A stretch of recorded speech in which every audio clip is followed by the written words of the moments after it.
Hey, so thank you ever so much, Katie Phillips, for the interview. I'm so grateful that you've agreed to let me speak to you today. I'm super excited. It's a really important thing for me. It's a kind of really pivotal moment for me. So thank you so much for sharing this moment with me. And you know, sure, yeah.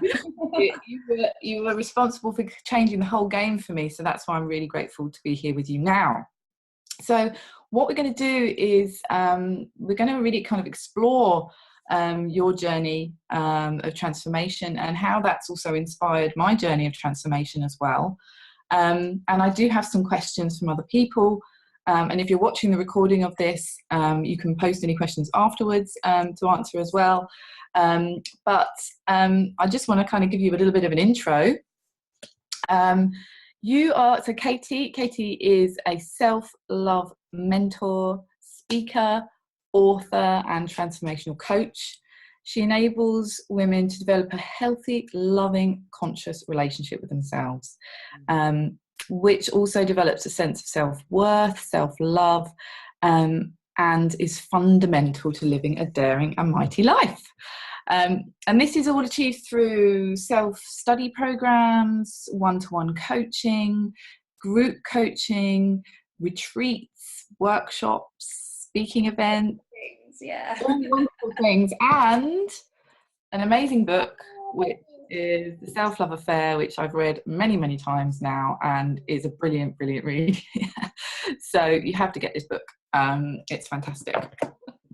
So what I'd love to do is just kind of turn it back round to you, and I'd love to hear for everybody that does listen, I'd love to hear a little bit about your journey to transformation. Where do I begin? My journey of transformation. Still on it. I think we're all on it for the day we choose to begin forever, and I love that about it. When did it begin? It began, I'm just sort of getting it, it began the day my mum took her life, actually. So I was 22. I'm 40, I'm going to be 42 in a minute. So yeah, like 20 years ago, I would say it began. The way it began, though, was that I went into victim. So you can imagine it was incredibly traumatic. I lost my mum in very shocking circumstances, and I loved her dearly, and we were very close, and she was very special to me. And I went into victim because at that point in my life, I didn't know that that we had a choice, like we were saying earlier. And I thought, holy crap, like, this is it. This is what life is going to be for me forever. Like, and what I mean by that is it's going to be traumatic. This is my experience. And for Mum to take her own life, you can imagine that there were experiences for many years leading up to that point that were traumatic. There was all sorts of stuff going on in my family. And I just grew up thinking that was normal. That's how it was for me. I could see outside of me other people not having traumatic experiences. And I thought that they were just lucky. And I thought I wasn't. And this is how it was going to be for me. And I'll never forget the day a few years later when I went to a doctor. And he said to me, your dad was an alcoholic and your mum was clinically depressed and suicidal. So both of those things are genetic. So you're going to need to keep an eye out for that. And I heard, you're going to be an alcoholic and you're going to kill yourself. That's what I heard. I was like, literally, like, I don't know what he meant by it, and there's no judgment there, but that's what I heard because I was in victim. And so I went for the next, not quite, but nearly 10 years, like victim to that. And I did what I know to do. And this is why I'm so passionate about that Love Yourself Free from People Pleasing class. And I'm so passionate about helping women who are codependent, because my mum was codependent, and she had like the worst case scenario version, and that's how her life ended. I was codependent because we are what is modeled to us. And I was conditioned to be perfect and be high achieving and look after everybody else and make sure everything's great and have the great career, because that meant that if I had this amazing, successful career, and at the time it was in international events management, I used to do Olympic circuit, Grand Prix, World Cups, blah, blah, blah. It was all, very high flying and fun, and successful. So that gave me a lot of identity and approval, and it made me feel worth something, because so that's where I got my identity from. I had boyfriends, always had boyfriends, got my identity from them, a sense of self, a sense of self-worth, a sense that I even existed in the world was reflected back to me through these men, and just general life achievements and experiences and whatnot.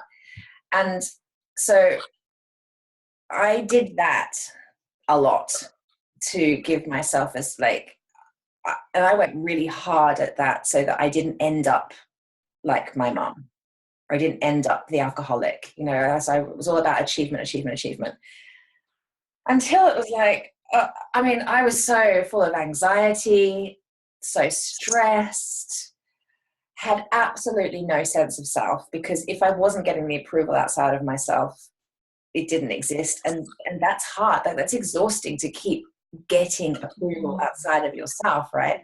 Gosh, yeah. And yeah, God, I was tired. I was so goddamn tired, and it wasn't working for me. And I then had a couple of failed relationships, including leaving the father of my son. It was all very dramatic. There was lots of drama going on, because again, that was my conditioning and programming. I was programmed to exist in drama, and so there was a lot of drama in my personal life. And I kind of had my rock bottom moment one day where I really gave in to the truth, which was, I am very anxious. I feel very alone. I have no sense of self. I literally don't know who I am. And I've had this conversation with people before, and I speak at events about it, and people say, how can you not know who you are? But the women that work with me, they get it. Okay. They have this sense. I don't know who I am. And I didn't, because I was too busy looking outside of myself. And I was too busy avoiding being something else. I was too busy avoiding, I don't want to be like mum. I love my mum. I don't want to be like her. I don't want to be like dad. I didn't know who I was. And there was one day, and I had I'd bottomed out many times, but then I had my real rock bottom. And it was simple. I couldn't deal with life, and I took Valium, and I put myself in bed, and I drew the curtains and shut the bedroom door in the middle of the day and just hoped the world would go away. And it was in that moment that I realized I was doing, as much as I was trying to avoid being mum, I was mum. Right there in that moment, it was replay, and it just hit me in the face. It was, you can run and run and run and try and try and try. You can't escape this. You are a puppet right now. You are being her, whether you like it or not, because you don't know any other way. And you have to figure out a way of knowing who you are, and you have to figure out a way of loving yourself. Growing up in Australia, the idea of loving yourself is you just don't do it, right? It's it's something the school kids in the playground say, yeah, you love yourself. And it's that egocentric piece. Without a shadow of a doubt, that day in that bed, I was so depressed and so anxious. I would wake up every morning with my heart palpitating. It was an awful place to be, and no one knew. Nobody, only I knew. And that day in that bed, and I realized I had a little baby to look after, and I wasn't under any circumstance going to do to him what was done to me. Not that it was done to me, but, I wasn't going to leave him. And I had to figure it out. And I realized in that moment, my mum didn't know how to love herself, and that wasn't modeled to me. And I needed to learn how. And that would be my game changer. Like, just this intuition hit me. I wasn't reading self-help books. I'd had some counseling at that point. I'd had some grief therapy, but I didn't get what I know now. But this really strong intuition dropped in, and it was like, you are not going to follow this path. You are not going to be a puppet. You can do life differently. And it starts with loving yourself. And I didn't know where to begin or what to do. I had no clue. And then this is when the miracles started happening. It was like in that moment where I went, yep, okay, something has to change. And I have to start loving myself. Stuff just started coming to me. And that's when the journey really began. Self-help books came to me. A Louise Hay meditation around gratitude came to me. A life coach came to me, and I was done with counseling because it just kept me stuck in my story. It kept telling me what was wrong with me, but it wasn't telling me how to love me and be me and change my life. So I found a life coach, and she came. I didn't search her out. It all came to me because I didn't know where to look. A bit like when you said you saw that Facebook ad, and I'm really pleased to hear that works because it's awesome. It came to me, and then it was my job I just had to keep saying yes. It's like, yes to the life coach. How can I afford you? No idea. I'll figure it out. And that was a game changer. And then she referred me to something called the Hoffman process, which was amazing, an 8-day residential, like very deep personal spiritual development work, total game changer. I was guided to that, did that, amazing. Guided to other coaches as the time went on, and here I am. And I've never looked back, and I don't suffer anxiety anymore. I am not depressed. What you see is my truth. Like, I'm not being this shiny, smiley person like I used to be, but inside suffering and feeling like there's a black hole. The black hole's gone because I'm fulfilled, and I've learned how to love myself from the inside out. And I can honor my mum now because I don't have to try not to be like her. What I get to do now, and this has been a huge awakening for me, what I get to do now is accept her gift of love to me, because I believe, I have very deep spiritual beliefs around this, and I believe that, we choose our family before we come and have this human experience. And we choose to come and have this human experience to evolve certain areas of our lives. And I knew that I had to learn to love myself, and I had to come and have this human experience to do that. And my mum volunteered to play her role in my life and to model to me and demonstrate to me what it looks like and feels like when you don't love yourself, when you don't know who you are, when you don't connect your desires and honor them. And so she was my teacher, and she essentially sacrificed her human life to teach me what I needed to learn. And that's like the most amazing gift of love. So I get to honor that every day. Wow. Rather than don't be like mum. It's like, no, honor that gift. Wow. What an incredible, amazing, powerful story that you have.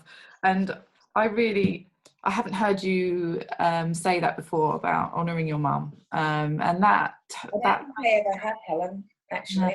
I think that's just come through.